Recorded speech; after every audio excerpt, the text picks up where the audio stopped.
नमस्कार। Movement for secular democracy secular लोकशाही आंदोलन की हमारी गुरुवारी मीटिंग में आप सबका स्वागत है। गत गुरुवार को हम नहीं मिल पाए, उसके लिए हम क्षमा चाहते हैं। ये बात का पूरा जानकारी भी हम नहीं दे पाए, उसके लिए भी क्षमा चाहते हैं। और आज गुरुवार को जो हम मिल रहे हैं, हमारा विषय तो आज है कॉमन यूनिवर्सिटी एक्ट, जो गुजरात सरकार अभी ला रही है, और KCG जो है कंसोर्टियम ऑफ नॉलेज, उसने सजेशंस मंगवाए हैं। तो ये सब्जेक्ट पे हम बात करेंगे। हमारे स्पीकर जाने माने हमारे स्टूडेंट्स एक्टिविस्ट रिमी बेन है। पर हम डिस्कशन शुरू करें उससे पहले हम गत वीक में जब बाहर थे, ट्रैवलिंग कर रहे थे, शायद गुरुवार के दिन ही हमें जो पता चला कि हमारे बीच अहमदाबाद शहर के जाने माने एक्टिविस्ट, बहुत बड़े राइटर और बहुत बड़े रिसर्चर अच्युत भाई याग्निक नहीं रहे। और अच्युत भाई को हम पहले ट्रिब्यूट देने के लिए करेंगे, उनको सलाम दे रहे हैं। और अच्युत भाई ने बहुत कंट्रीब्यूट किया है, खास करके कम्युनलिज्म के इश्यू पे उन्होंने काफ़ी काम भी किया। उन्होंने काफ़ी किताबें भी लिखी। उससे गुजरात का जो आइडिया है, गुजरात की जो सिचुएशन है, उसके बारे में भी लोगों को पता चले। उन्होंने अहमदाबाद के बारे में भी लिखा कि रॉयल सिटी से वो कैसे मेगा सिटी में बदल गया, और जो गुजरात के सवालों को लेके उनका एक प्रोग्रेसिव डेमोक्रेटिक स्टैंड था। वो चाहते थे कि गुजरात में ये जो बातें चल रही है अभी, ये गुजरात मॉडल को लेके जो ये है, उससे वो भी नाराज थे। और उनका भी वही, हमारे जैसा ही उनका भी सोचना था, ऐसा क्यों हुआ, ऐसा कैसे हुआ। तो उन्होंने काफ़ी लॉजिकल और काफ़ी हिस्टोरिकल डिटेल्स डेटा के साथ ये बात को लोगों के आगे पेश करने की कोशिश भी की। और अच्युत भाई को काफ़ी पूरे देश में जानने वाले लोग हैं। उनका सेतु करके ऑर्गेनाइजेशन भी था, जिन्होंने काफ़ी किताबें भी पब्लिश किया। और अच्युत भाई नहीं रहने से अभी जो इमरजेंसी जैसी सिचुएशन है, उसमें उनके जैसे सेंसिटिव, कंसर्न और इंटेलेक्चुअल, पब्लिक इंटेलेक्चुअल जो हमें उनकी जब बहुत ज़रूरत थी, तब हमारे साथ नहीं रहे। उनका जो, उनके कारण जो वैक्यूम खड़ा हुआ है, उसको फिलअप करना बहुत मुश्किल है। ये समय पे मैं अच्युत भाई को हम सब साथ में खड़े रह के मौन रख के श्रद्धांजलि देंगे।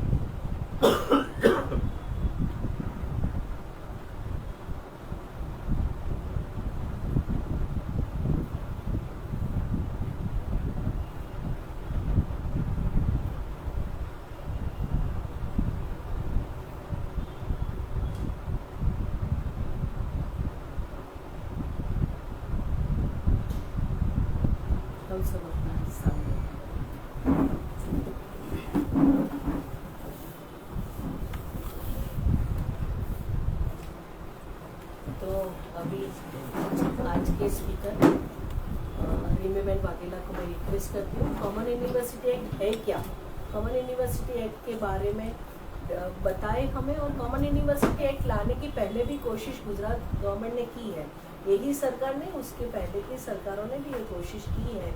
और स्टेट का सब्जेक्ट है एजुकेशन, वो हम सब जानते हैं। फिर भी कॉमन अभी बहुत फेवरेट शब्द हो गया, हर कोई चीज़ कॉमन चाहिए।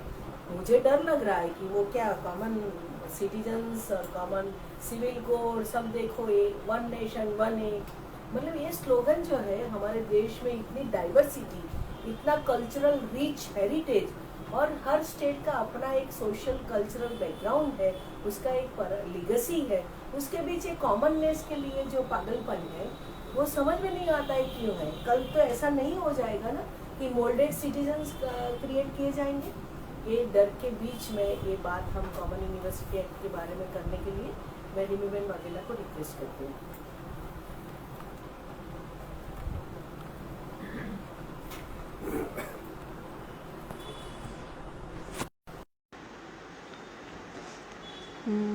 नमस्ते साथियों।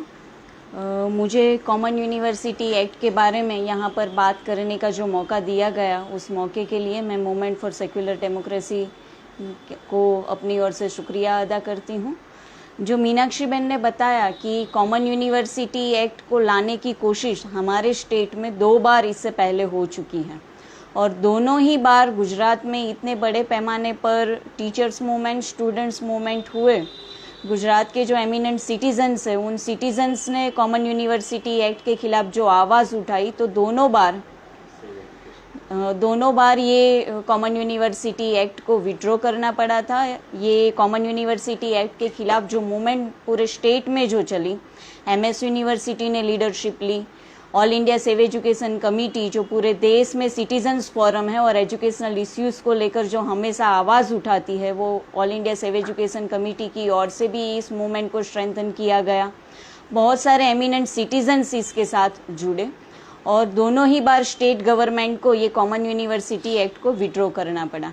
अब बात ये चल रही है, हम जानते हैं कि जब पूरा देश कोविड के लॉकडाउन में फंसा हुआ था, हमें एक बेहतर हेल्थ पॉलिसी की ज़रूरत थी।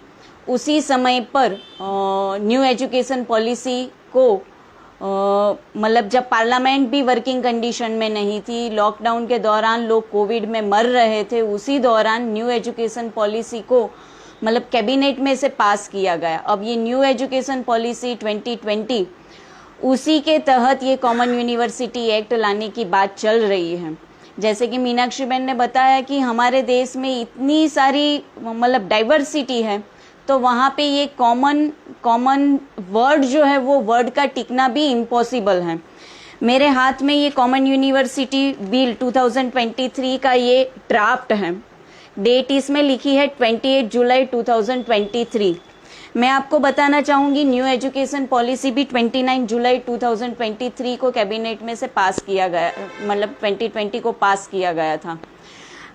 ये ड्राफ्ट भी रखा गया 29 जुलाई को और मुश्किल से 12-13 दिन लोगों को दिए गए इस पर सजेशन सीख करने के लिए। 12 अगस्त इसकी आखिरी डेट है अगर आप कोई सजेशन देना चाहते हैं तो।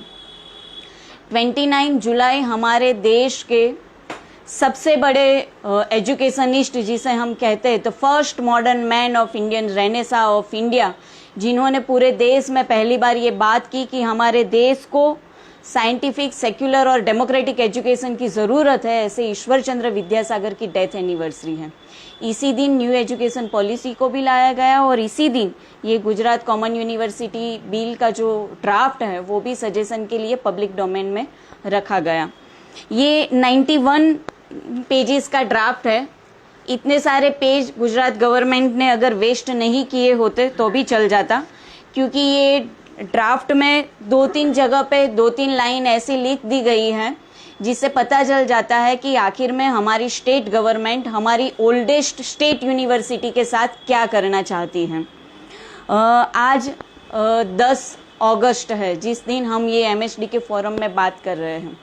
10 अगस्त क्विट इंडिया मूवमेंट के साथ जुड़ा हुआ एक बहुत बड़ा दिन है।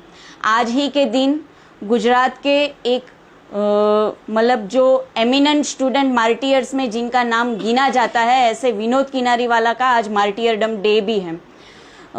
हम तो चाहते हैं कि बड़े पैमाने पर विनोद किनारीवाला जैसे स्टूडेंट मार्टियर को मनाया जाए। विनोद किनारीवाला सिर्फ स्टूडेंट मार्टियर नहीं है। हमारे देश में 1857 से लेकर 1947 तक ऐसा कहा जाता है कि 6 लाख लोग शहीद हुए हमारे देश के स्वतंत्रता आंदोलन में। उसमें से 2 लाख लोग हमारे देश के छात्र और नौजवान थे। उसमें से गिने चुने लोगों का नाम हमें पता है। उसमें से एक गुजरात में, अहमदाबाद में, गुजरात कॉलेज में, यहाँ जिस जगह हम बैठे हैं वहाँ से बिल्कुल नज़दीक में एक छात्र मार्टियर होता है 1942 क्विट इंडिया मूवमेंट में। मैं इस बात को यहाँ पे इसलिए रिलेट करना चाह रही हूँ, अगर उस समय में हमारे देश के स्वतंत्रता आंदोलन में छात्रों के, विद्यार्थियों के, नौजवानों के पॉलिटिकल पार्टिसिपेशन को अगर एंकरेज नहीं किया गया होता तो क्या हमें 15 अगस्त 1947 में हमें ये आज़ादी मिली होती? नहीं मिली होती। उस समय पर ये माहौल था कि मतलब education can wait but not Swaraj. शिक्षा आपके लिए इंतजार कर सकती है, लेकिन देश का स्वतंत्रता आंदोलन इंतजार नहीं कर सकता। देशबंधु चित्तरंजन दास का ये जो स्लोगन था, इस स्लोगन को सुनकर, इस स्लोगन को रिस्पॉन्ड करते हुए हमारे देश के बहुत सारे छात्रों, नौजवानों ने अपनी स्कूल, अपनी कॉलेजेस को छोड़ा और स्वतंत्रता आंदोलन में शामिल हुए। अगर ये कॉमन यूनिवर्सिटी एक्ट अगर ये इम्प्लीमेंट होता है तो क्या आज के स्टूडेंट्स, आज के समाज की जो नेसेसिटी है, आज जो समाज में जो सारे सवाल हमारे सामने है, अनएम्प्लॉयमेंट को लेकर हो, महंगाई को लेकर हो, एजुकेशन और हेल्थ का जो प्राइवेटाइजेशन हो रहा है, कमर्शियलाइजेशन हो रहा है, इसके खिलाफ जो छात्रों और नौजवानों को आगे बढ़कर आने की जो ज़रूरत है, अगर ऐसे एक्ट हमारी यूनिवर्सिटी को टोटल कंट्रोल करने के लिए आते हैं तो क्या आज के नौजवान, आज के छात्र विनोद किनारीवाला की राह पर चलकर इन सारे सवालों के सामने क्या प्रोटेस्ट कर पाएंगे? नहीं कर पाएंगे। उनका पॉलिटिकल पार्टिसिपेशन ही खत्म कर दिया जाएगा। जो मैंने विनोद किनारीवाला का एग्जाम्पल आपको बताया, मैं कॉमन यूनिवर्सिटी एक्ट की बात करने से पहले मैं सिर्फ ये 2 एग्जाम्पल देना चाहती हूँ कि यूनिवर्सिटी का स्पिरिट क्या होता है, एक यूनिवर्सिटी की गरिमा क्या होती है। हम बार बार हमारे प्रधानमंत्री भी तक्षशिला, नालंदा का एग्जाम्पल देते हैं।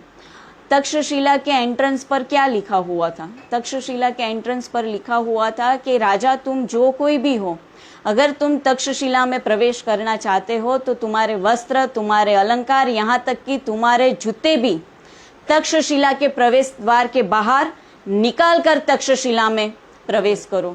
उसके साथ तक्षशिला में प्रवेश करने की तुम्हें कोई अनुमति नहीं है। ये यूनिवर्सिटी का स्पिरिट होता है। मैं ऑक्सफोर्ड यूनिवर्सिटी की बात करूंगी, जिसे हम लोग आयरन लेडी कहते हैं, मार्गारेट थैचर।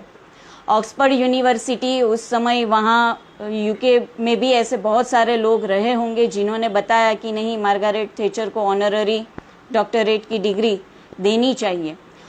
ऑक्सफोर्ड के जो टीचर्स, प्रोफेसर्स, वहाँ की एकेडमिक काउंसिल, एग्जीक्यूटिव काउंसिल थी, उन्होंने इसका बढ़ चढ़कर प्रोटेस्ट किया कि मार्गारेट थैचर को कोई ऑनररी डिग्री देने की ज़रूरत नहीं है, और उस समय पर ये बात वहाँ पे रोक दी गई।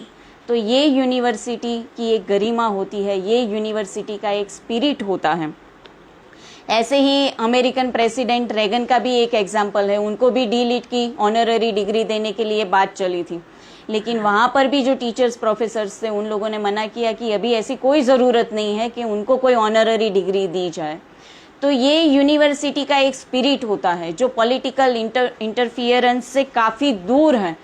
सिर्फ दूर नहीं, मतलब उसके साथ है ही नहीं। पॉलिटिकल इंटरफियरेंस के साथ यूनिवर्सिटी की ऑटोनॉमी, ये दोनों एक साथ खड़े रह ही नहीं सकते।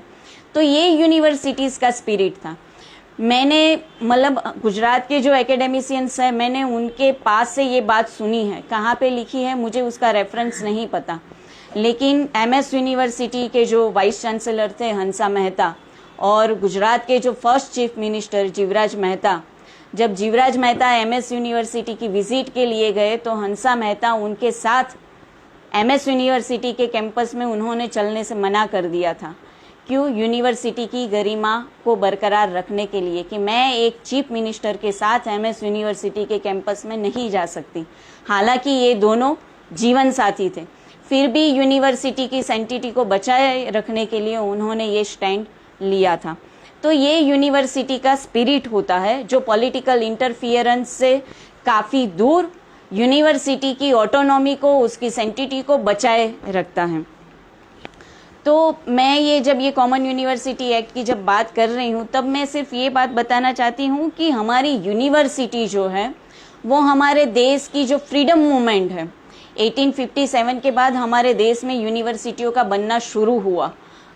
मुंबई, चेन्नई और कोलकाता में सबसे पहले हमारे देश के विश्वविद्यालय शुरू हुए, और इसी विश्वविद्यालय में से बहुत सारे छात्र हमारे फ्रीडम मूवमेंट के साथ जुड़े।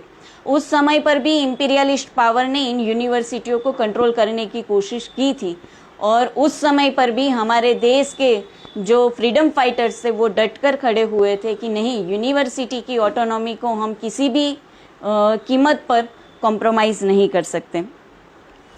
मैंने जो बताया कि ये 91 पेज का ये जो ड्राफ्ट है, इसमें चैप्टर 2 में मैं पूरा नहीं इसके डिटेलिंग में नहीं जाना चाहती, क्योंकि इसके डिटेल में जाने की ज़रूरत नहीं है। अखबार में बहुत सारी बातें आ चुकी है कि इससे क्या होगा। जो यूनिवर्सिटीज़ में अब तक इलेक्शंस होते थे, सेनेट या सिंडिकेट के जो इलेक्शंस होते थे, जो कम पैमाने पर भी, लेकिन फिर भी थोड़ा बहुत स्टूडेंट्स का रिप्रेजेंटेशन रहता था, टीचर्स प्रोफेसर्स का रिप्रेजेंटेशन रहता था, वो सारे इलेक्शन खत्म कर दिए जाएंगे। वाइस चांसलर की जो अपॉइंटमेंट है वो स्टेट गवर्नमेंट करेंगे। वाइस चांसलर के साथ साथ उनके नीचे जो भी मतलब रैंक है, मतलब प्रो वीसी हो, रजिस्ट्रार हो, इन सब के अपॉइंटमेंट में हमारी स्टेट गवर्नमेंट का एक बहुत बड़ा रोल रहेगा। कहीं पर डायरेक्ट नहीं तो कहीं पर इनडायरेक्टली, लेकिन without sanction of state government कोई भी अपॉइंटमेंट यूनिवर्सिटी में नहीं हो पाएगी। सिर्फ इतना ही नहीं, हम जानते हैं जो ये इसमें लिखा हुआ है, गुजरात कॉमन यूनिवर्सिटी एक्ट 2023, इसमें लिखा हुआ है कि यूनिवर्सिटी की जितनी भी सारी प्रॉपर्टीज हैं, वो मूवेबल प्रॉपर्टी हो या इमूवेबल प्रॉपर्टी हो, ये सारी प्रॉपर्टी को अगर यूनिवर्सिटी खरीदना चाहती है, कोई प्रॉपर्टी को मतलब बेचना चाहती है, अगर इसे लीज पर रखना चाहती है, तो इसके लिए भी सबसे पहले स्टेट गवर्नमेंट का सैंक्शन, स्टेट गवर्नमेंट की परमिशन चाहिए।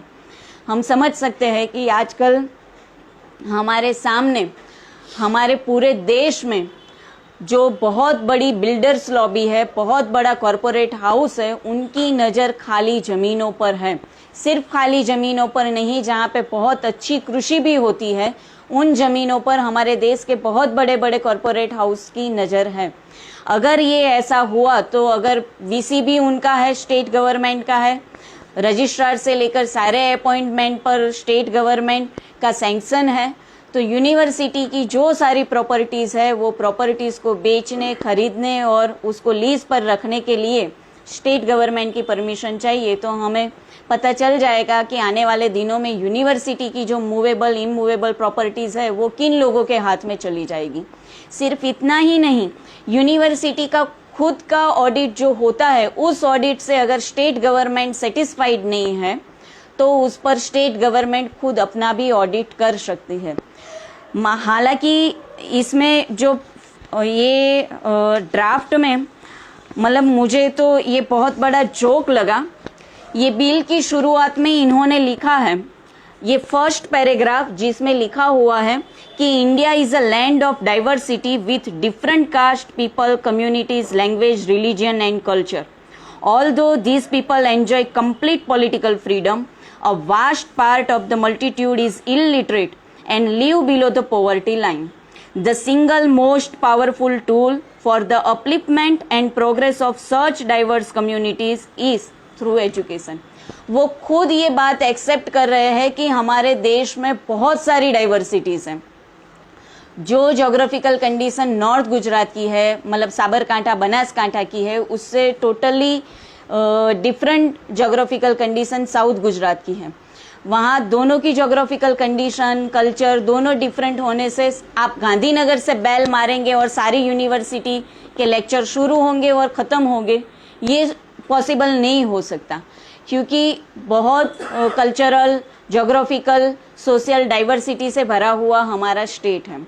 सिर्फ इतना ही नहीं, हम इसे और मतलब एक बेहतर एग्जाम्पल से हम लोग इसे समझ सकते हैं।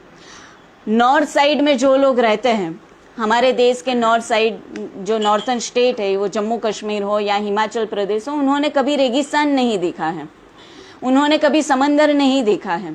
अगर हम कोलकाता में जाते हैं तो वहाँ पे सूरज जल्दी निकल आता है, शाम जल्दी हो जाती है।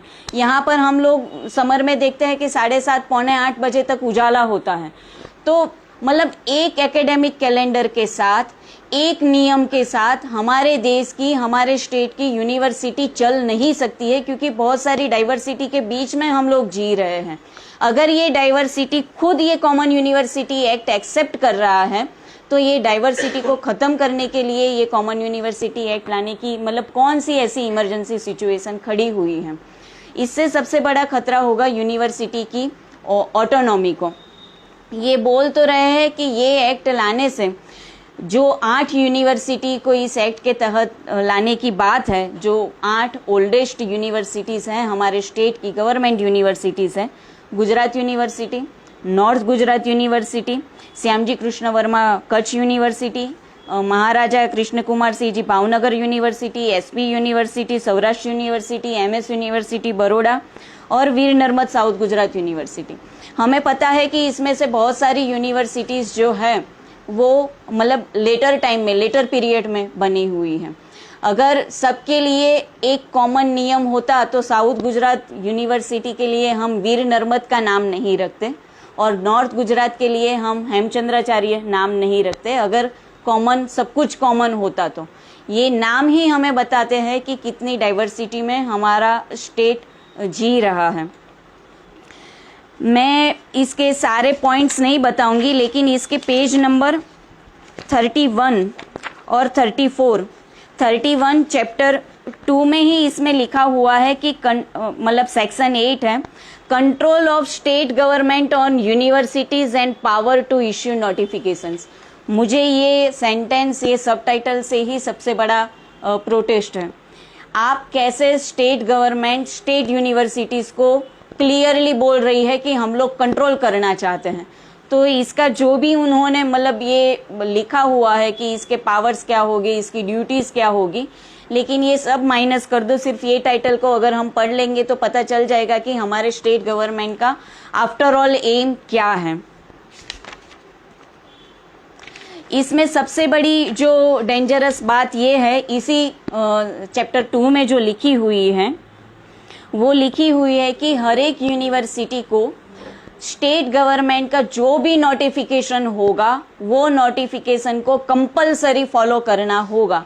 अगर कोई भी यूनिवर्सिटी फेल होती है स्टेट गवर्नमेंट के किसी भी नोटिफिकेशन को फुलफिल करने में, तो क्यों उनका फेलर रहा, ये फेलर को उन्हें राइटिंग में सबमिट करना होगा।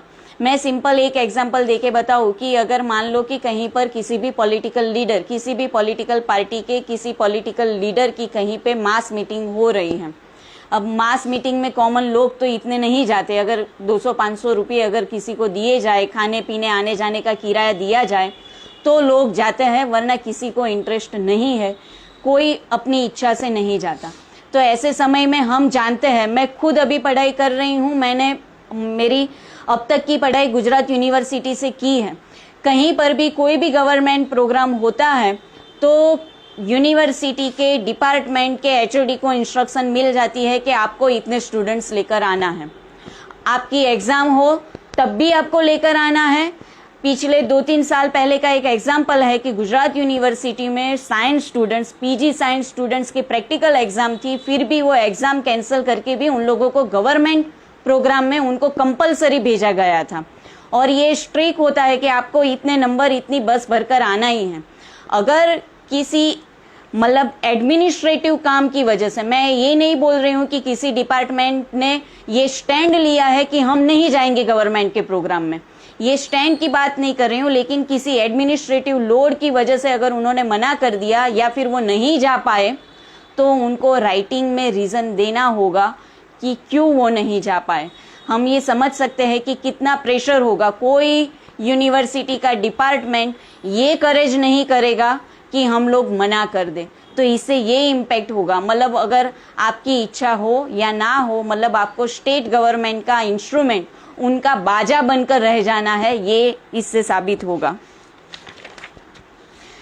इसी चैप्टर 2 में सेक्शन 8 में 8वें नंबर का जो पॉइंट है, इसी में ये सारे एक्ट का पूरा मतलब मीनिंग इसमें आ जाता है। इसमें लिखा है power of the state government to issue directions notifications, ये इसका सबटाइटल है और इसमें लिखा हुआ है the state government shall have absolute power to issue any direction और notifications from time to time as may be required or may deem fit for compliance of any provisions may be made by or not under this act. It shall be mandatory for all universities to implement covered in this act. मतलब पूरा act पढ़ने की कोई ज़रूरत नहीं है, ये अखबारों में बात आ चुकी है कि मतलब इलेक्शन खत्म हो जाएंगे, सारी अपॉइंटमेंट स्टेट गवर्नमेंट करेगी। सिर्फ इतनी बात नहीं है, स्टेट गवर्नमेंट का एब्सोल्यूट पावर होगा। ये एक्ट में कोई बात है या नहीं है, लेकिन स्टेट गवर्नमेंट इन यूनिवर्सिटियों को लेकर कोई भी रूल्स, रेगुलेशंस, नोटिफिकेशंस अगर जारी करती है तो इसे इम्प्लीमेंट करना इन सारी ये 8 गवर्नमेंट यूनिवर्सिटीज़ जो है, ये यूनिवर्सिटीज़ को इम्प्लीमेंट करना कंपलसरी है। मतलब इसे हम समझ सकते हैं कि जो ऑटोनॉमी, यूनिवर्सिटी की ऑटोनॉमी, मैं ये नहीं बोल रही हूँ कि अभी बहुत सारी ऑटोनॉमी बची हुई है, अभी कुछ नहीं बचा हुआ है। अभी भी यूनिवर्सिटीज़ में ऑटोनॉमीज ख़त्म हो चुकी है, अभी भी वहाँ पे कोई एकेडमिक फ्रीडम नहीं है। लेकिन फिर भी जो थोड़ा बहुत ऑन पेपर जो बचा हुआ था, वो ऑन पेपर बची हुई ऑटोनॉमी को भी ये लीगली कंट्रोल करना चाहते हैं। और इसी के सामने ज़रूरत है कि हम सिर्फ एजुकेशन फील्ड के साथ जुड़े हुए टीचर, स्टूडेंट्स, पेरेंट्स ही नहीं, लेकिन सारे सिटीजन्स हमारे स्टेट के ये कॉमन यूनिवर्सिटी एक्ट के खिलाफ खड़े हो, तभी हम इसे विड्रॉ कर पाएंगे। मैं इस एक और एग्जाम्पल में देना चाहती हूँ आशुतोष मुखर्जी का। Ashutosh Mukherjee first Indian vice chancellor Calcutta university, वो भी बहुत बड़े एजुकेशनिस्ट थे। वो पहले ऐसे इंडियन स्टूडेंट्स थे जिन्होंने ड्यूअल पीजी डिग्री उस समय पर उन्होंने गेन की थी, एमए और एमएससी मैथमेटिक्स और फिजिक्स में। जब ब्रिटिश इंपीरियलिस्ट पावर को ये लगा था कि कलकत्ता यूनिवर्सिटी में बहुत सारे यंग रेवोल्यूशनरीज पैदा हो रहे हैं और कलकत्ता यूनिवर्सिटी का जो ऑटोनॉमस एटमॉस्फेयर है वो फ्रीडम फाइटर को एंकरेज करते हैं, उसी दौरान आशुतोष मुखर्जी कलकत्ता यूनिवर्सिटी के वाइस चांसलर थे।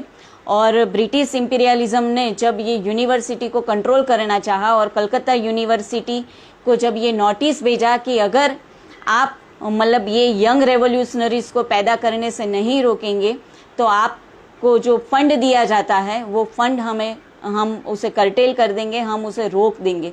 तब आशुतोष मुखर्जी ने ये बात बताई थी कि हम लोग भीख मांगकर कलकत्ता यूनिवर्सिटी को चलाएंगे, लेकिन हम यूनिवर्सिटी की ऑटोनॉमी को ब्रिटिश इंपीरियलिज्म के सामने मतलब उसे सरेंडर नहीं करेंगे।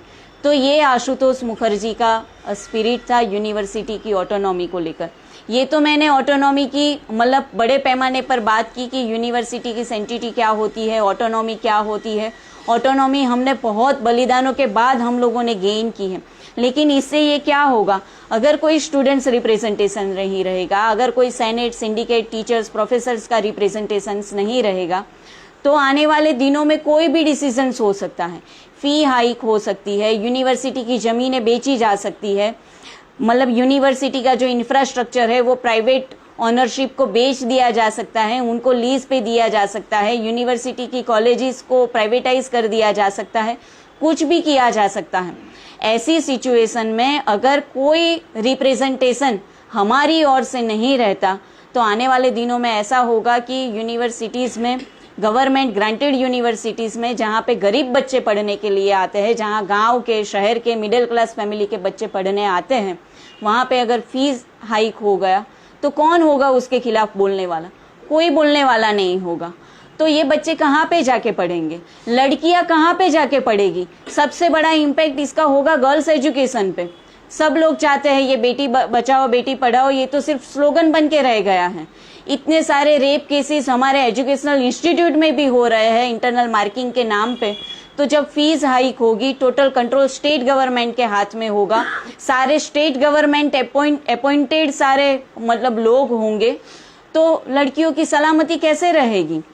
ये बात इसमें ये ड्राफ्ट में बात की गई है। ये लड़कियों की बात आई तो मैं एक बात मिस कर रही थी। इसमें बताया है कि क्या एम है हमारा, तो बहुत सारे एम लिखे हुए, उसमें एक एम लिखा हुआ है कि जेंडर इक्वालिटी, जेंडर सेंसिटिविटी।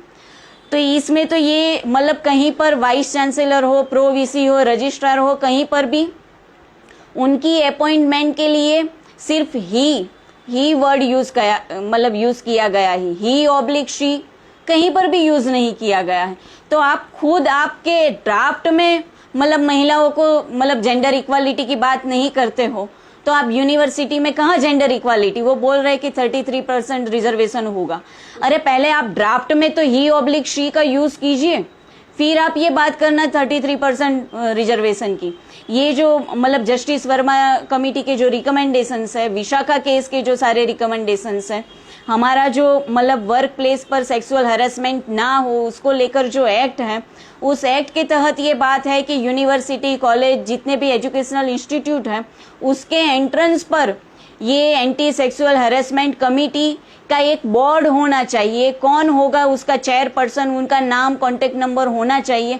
कहाँ पर ये फॉलो हो रहा है? गुजरात यूनिवर्सिटी के कितने कॉलेजेस में ये बोर्ड लगा हुआ है, कॉलेज के बाहर या मेन एंट्रेंस पर, या स्टूडेंट्स या पेरेंट्स या टीचर्स देख पाए ऐसी जगह पर? तो ये जेंडर सेंसिटिविटी की बात करते हैं, लेकिन मुझे तो इनके ये ड्राफ्ट एक्ट में भी जेंडर सेंसिटिविटी कहीं पे दिखाई नहीं दे रही।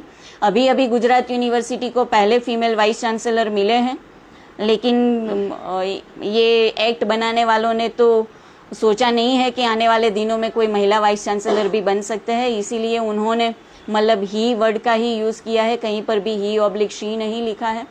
तो ये बात है, इससे यूनिवर्सिटियों, university affiliated colleges, educational institute, इन सब में जो होगा प्राइवेटाइजेशन होगा, कमर्शियलाइजेशन होगा, फी हाइक होगी, कोई एडमिनिस्ट्रेटिव, एजुकेशनल और फाइनेंशियल ऑटोनॉमी नहीं रहेगी। कोई यूनिवर्सिटी, कोई डिपार्टमेंट अगर स्टेट गवर्नमेंट के खिलाफ जाता है, उनके नोटिफिकेशन के खिलाफ जाता है, तो उनको अंडर प्रेशर काम करना पड़ेगा।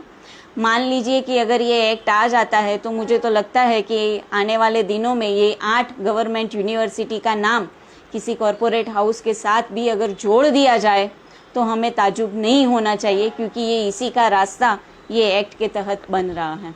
तो ये इतनी थोड़ी सी बात थी। 12 अगस्त तक का समय दिया गया है। मुझे लगता है कि हम सबको ये सजेशंस देना चाहिए। सबसे पहले तो ये सजेशन देना चाहिए कि ये टाइम पीरियड ज़्यादा देना चाहिए, ताकि सब लोगों के पास ये इन्फॉर्मेशन पहुँचे, सब लोग इसे स्टडी कर पाए, स्टडी करने के बाद इस पर सजेशंस दे पाए। और ये मुझे लगता है कि ये गुलामी खत है कॉमन यूनिवर्सिटी एक्ट। ये कोई कॉमन यूनिवर्सिटी एक्ट, ये कोई autonomy, education, academic, financial autonomy नहीं देने वाला। ये एक गुलामी खत है।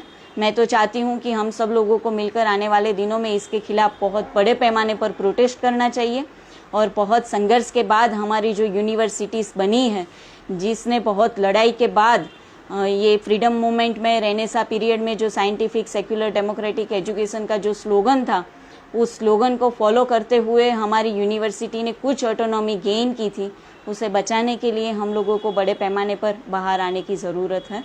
बस इतनी मेरी बात है।